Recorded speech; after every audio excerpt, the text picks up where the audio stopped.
Welcome back to The Deep Dive. Today, we're tackling a really complex figure, Will Smith. We're going beyond the usual headlines, the celebrity stuff, and looking at this pretty comprehensive analysis. It treats his whole life, his career, from the Fresh Prince days right up to the Oscars, as basically a case study in needing external validation. That's exactly it. Yeah. The source we're looking at argues that the main driver for him wasn't just like raw ambition.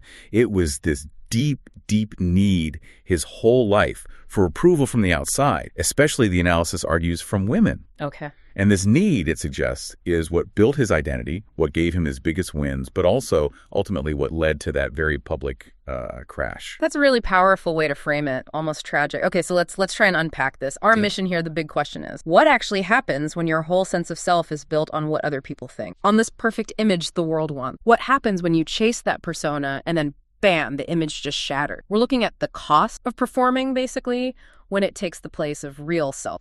Exactly. So if we start at the beginning, at the root of this drive, the analysis points straight back to childhood trauma. And it's not just a footnote, right? It's framed as the key moment. Yeah. Absolutely key. The source argues you have to understand the defense mechanism that kicks in after something like that. He grew up seeing his dad be violent towards his mom. Right. And a common response to that kind of helplessness and fear is to try and build the exact opposite. He even called his goal Wonderland, a place where everything's happy, controlled, safe. But crucially, the safety wasn't about real feelings, was it? It was about the look of perfection. Precisely. The goal wasn't really happiness. It was creating this environment where pain just couldn't get in because the outside looked flawless. It's all about control, trying to fix the inside by managing the outside. You nailed it. And then that drive got supercharged by something else, something really personal. When he was just 15, his first girlfriend cheated on him. And for a teenager who'd already seen betrayal at home, this public kind of humiliation, well, the analysis says it cemented the path he thought he needed to take. Wow. 15. That's young to make sort of life-defining. It is.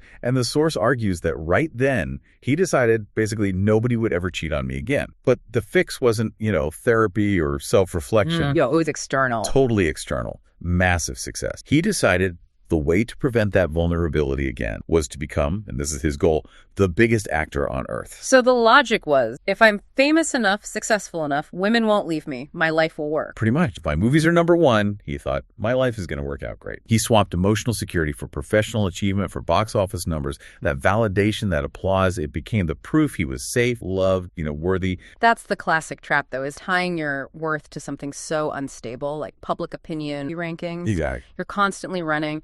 And what happens when the movies aren't number one or the reviews are bad? The fear you tried to bury is still right there. And the source really hammers this home, this insecurity. It was an incredible engine for his career, pushed him to unbelievable heights, but it completely failed him in his personal. Right. He built this, but the core fear, that humiliation, it just kept coming back. The building looked amazing, but the foundations were, cracked. And this need for proof, it extended right into his marriage. It wasn't just finding a partner. Marriage itself was part of the plan. Another success metric. Yes, absolutely. The source argues he deeply believed, I can only excel for a woman, which is interpreted as the relationship serving a purpose beyond just love or companionship. It was like a required element for his identity as this competent, successful guy. The thinking was basically money and winning made a good relationship. If the world saw him with a beautiful, smart wife, succeeding everywhere, then Wonderland. Safe. God, that sounds exhausting. Serious. Performing success, not just for yourself, but to keep these deep childhood fears at bay. Yeah. That kind of dependence on what other people think. It just feels unsustainable. Totally. Because if your marriage is the measure and it starts to wobble, then everything else, the fame, the money, feels like it's built on nothing. Right. The question becomes terrifying. Who am I if I'm not this successful husband? Right. Who's the movie star without the perfect life to go with it? Your inner worth is completely outsourced. You're depending on things you just can't control,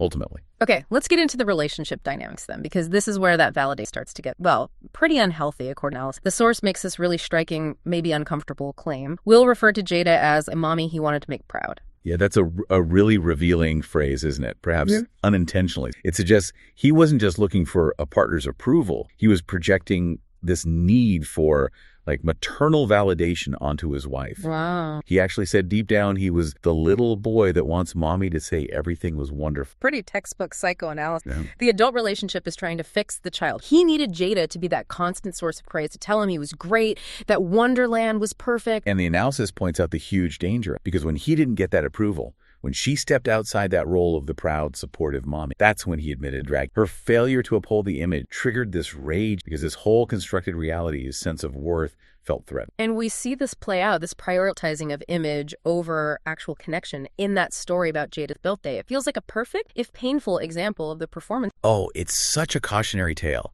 It shows how easily spectacle can be mistaken for genuine love. Will went all out. I mean, all out. Yes. Hired a documentary crew to film everything, traced her family history back generations, flew in Mary J. Blige for a surprise performance. And then, this is the kicker, he publicly played these incredibly intimate, never-before-heard tapes of Jada's deceased grandmother. Wait, publicly in front of everyone? Yeah. And he genuinely called it his deepest, most beautiful proclamation of love. He thought this massive, orchestrated thing was the ultimate romantic gesture. But Jada's reaction wasn't that. Not at all. The source quotes her reaction as just brutal. She apparently told him it was the most ridiculous display of my ego crushed. She saw straight through it, saw that it was all for him, for his image as the perfect husband, not for what she actually wanted or needed. Oof, that's rough. And what's really telling, the analysis suggests, is that even when she reacted like that, Will was still kind of stuck, still waiting for the applause, the good boy validation. When she didn't give it, the failure of the performance itself became this existential threat. The source uses that pop culture comparison here, right? To Mr. Peanut Butter from BoJack Horseman? Yeah, the golden retriever character. It's a great analogy. Mr. Peanut Butter needs that constant attention. Everything's a big public show, an ego display. Right.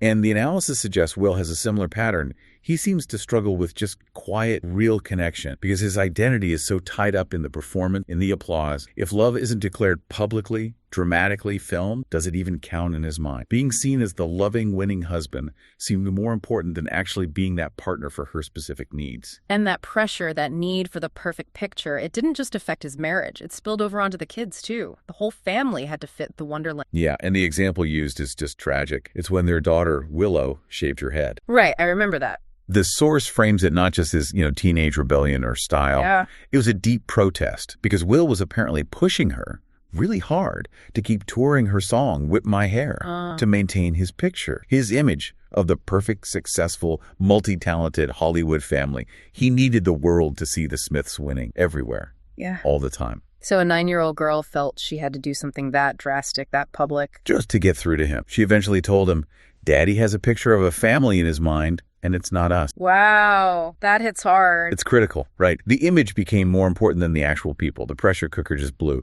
His whole drive, remember, was to build the opposite of his childhood. Yeah. But it failed because instead of physical violence, he ended up using this intense emotional control and pressure to perform. Yeah. He was parenting an image, not his actual kid. It shows the damage done when the picture is everything. So the stage was basically set for this whole performance to just collapse. And it really started to unravel publicly with the whole entanglement situation when Jada talked about her affair on her show. Yeah, the Red Table Talk episode, the public fallout from that was huge. And the source argues the real damage wasn't the affair itself, that's ultimately a private matter between them. Right. The damage was the public spectacle of humiliation. Will sitting there looking absolutely devastated, like he was trying so hard not to cry, while Jada talked about her journey. It completely shattered that cool guy image he'd built for decades, didn't it? Instantly. The perception flipped. He went from being this admired, charming, always in control star to looking, in the public eye, kind of weak, manipulated, a pathetic figure almost, who just sat there while his wife detailed this on her own platform. He looked powerless. And when your whole identity is built on that external image of cool control, that's devastating. It's everything. The cool guy persona was suddenly gone, replaced by this image of insecurity, someone unable to hold boundaries, even in his own family's show. This source also has a pretty harsh take on how Jada explained the affair, right? Saying it was about her being kind to someone vulnerable. It does offer a harsh interpretation. We have to stress interpretation source material. But it argues that framing allowed her to keep her image intact, healer, the helper, even while discussing something that publicly hurt her husband. The key takeaway for the public, according to this analysis, was that Will seemed too past, maybe too challenge that narrative, which just reinforced the image of him being controlled. But just to play devil's advocate, couldn't her motivation, even if the outcome was painful for him, genuinely have been about her own healing, finding herself after drained by fear? Oh, absolutely, it could have been. And that's the complexity of the stuff the public rarely gets nuance on.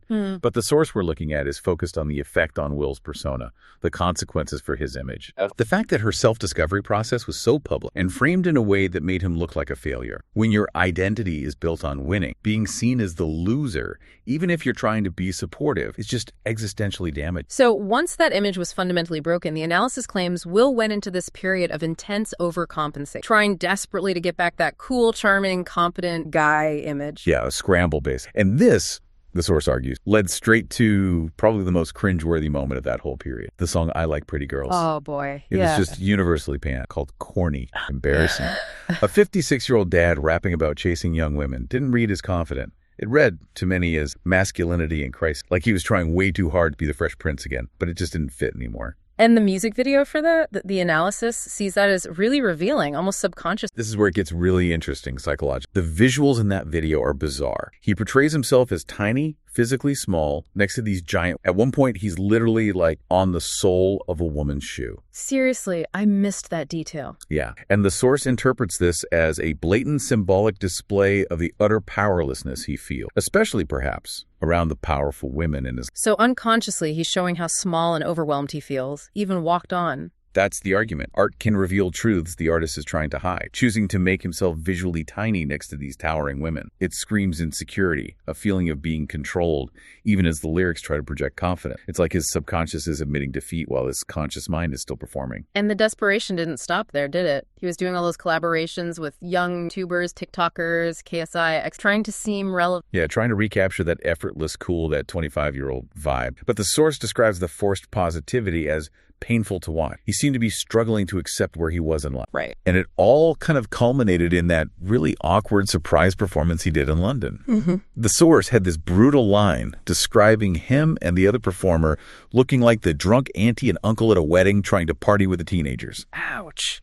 It just highlights the inauthenticity driven by this fear of becoming irrelevant, of losing the spotlight that fed his identity for so long. And all of this, the pressure, the image collapse, the desperation, it all finally just exploded at the Oscars, didn't it? The source frames the slap as almost inevitable, the catastrophic end result of basing your entire self-worth on external things. A final desperate attempt maybe to reclaim respect. And crucially, maybe impress Jada, since the joke was about her appearance, her beauty, which was tied into his perfect picture. And the irony here is just immense because Will Smith, as we talked about, is famously anti-violence because of his childhood. Right, he hated seeing his father. Exactly. He even talked about breaking up with Jada early on because she swore or raised her voice. He explicitly said he wouldn't create a home with profanity and violence. Yeah. Rejecting his father's behavior was central to his adult identity. And yet, on the biggest stage in the world, under pressure, he reverted right back to the very thing he spent his life running from: violence, shouting, public aggression. It's the ultimate confirmation, the source argues, that the original wound was never actually healed. It was just covered up by layers of success and performance. And after the slap, the analysis really focuses on what it sees as a consistent pattern of avoiding real accountability for assaulting Chris Rock. Yeah, this is where the idea of the accountability dodge comes in. What does that mean exactly? What's he doing that constitutes a dodge? It's the shift into what the source calls pseudo-spiritual word salad. Instead of a straightforward, I lost control, I assaulted someone, I regret it, he comes up with phrases like brutal but beautiful to describe what happened. That phrasing immediately tries to sanitize the violence. Yeah. Right? It reframes him not as the aggressor, but as a participant in some kind of profound, necessary life lesson. It centers him and his journey. Rebranding the fallout as this noble, transformative experience. Yeah. The beautiful scars narrative. Exactly. He makes himself the hero of his own self-help story. He even apparently compared his experience to the way Jesus wore his scars, suggesting he's gaining power and beauty from surviving this ordeal he largely created. Wow. The critique is that this isn't humility. It's actually incredibly self-important. Yeah. It elevates a simple, ugly act of losing his temper into some kind of spiritual trial, which is a classic way to deflect real scrutiny. And when pushed, he falls back on, I'm a human being, or citing the childhood trauma again. Right. The analysis sees that as almost emotional black. The trauma is real, no doubt. But using it as the reason he lost it shifts blame. It's like saying, pity me because of my past pain. Don't hold me responsible for my present actions. True healing, the argument goes, means acknowledging the pain, and taking responsibility for what you do because of not using the pain. And any lingering doubt about his sincerity, the source argues, is wiped out by his later attempts to act tough, referencing the slap in a rap like, expect me on the stage. Yeah, that completely contradicts any apology. It's posturing. The critique is harsh but pointed. He's acting like a tough guy now, but he tolerated what was perceived as public emasculation for years. And the one person he physically hit was a smaller comedian in a situation where retaliation was impossible. The contrast just exposes the inauthenticity. It suggests the real pain he's fighting isn't remorse. It's the damage to his perfect image, the disappointment of his audience, the failure to be the good boy. So this brings us to the core psychological breakdown. The analysis argues fame itself, that constant public adoration, it functions like an addiction, right? Especially if you're trying to fill holes left from childhood. That's a really critical point in the analysis. Fame gives you this huge instant hit of validation. It's a powerful substitute if you didn't get enough praise or unconditional love growing up. A coping mechanism. A very powerful one. But the danger, the source argues, is that this flood of external approval can actually stop normal adult development in its track. Why do the hard internal work if the world is constantly telling you you're amazing? So the theory is celebrities who get huge fast can get kind of stuck, psychologically trapped and emotionally stunted at the age they became famous. Yeah, that's the idea. They don't need to develop resilience or face their flaws because the outside world just keeps validating the performance. Right. If you learned to perform Will Smith before you really knew who Will was, then the character's journey replaces actual personal growth. And when the mask slips, it's the stunted inner kid, maybe that 15-year-old vowing revenge through success, who suddenly takes over.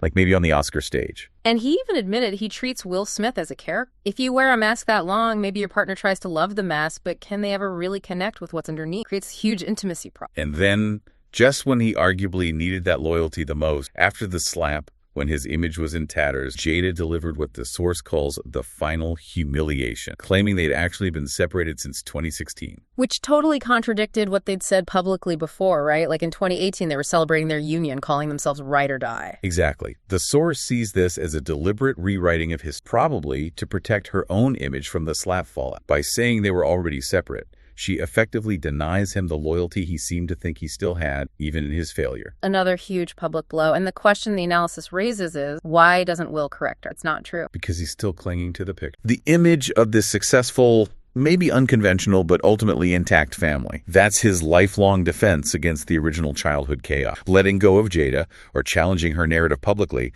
would mean admitting that Wonderland, the thing he built specifically to avoid that original pain and humiliation, was a failure. He can't let go of the picture because facing the reality behind it means facing the original fear he's been running from his whole life. That's the ultimate trap, according to this analysis. He spent decades trying to outrun it with fame and money, and he's still caught. So if we wrap this up, what's the main takeaway from this deep dive based on the source? That Will Smith is, in this view, the ultimate cautionary tale.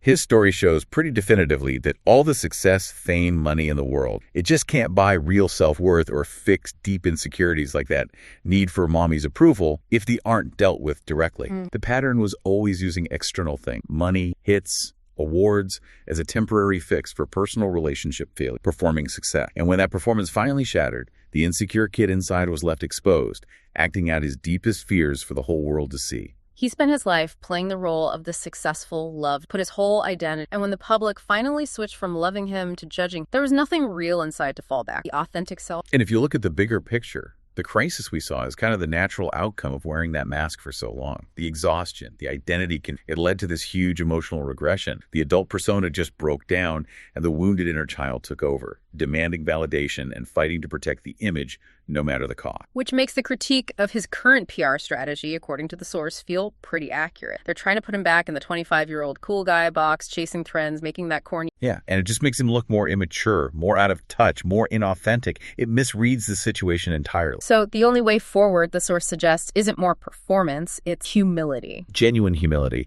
Embracing the quiet, wise, self-assured masculinity that comes from actually learning from huge public failure, not retreating into defensive word salad like brutal but beautiful. Continuing to cling to the perfect picture just makes him seem well, more desperate and stuck than ever. So for you listening, we'll leave you with this thought to chew on. If Will Smith could somehow ditch the PR machine, stop performing, stop the rebranding, and actually embrace the real pain and humility of what happened, could he finally find the inner peace, the self-respect he seems to have been chasing his whole life through external? And maybe more broadly, what does it take for any of us, famous or not, to break free from needing everyone else's approval and just be okay with who we actually are, flaws and all? That's a big question.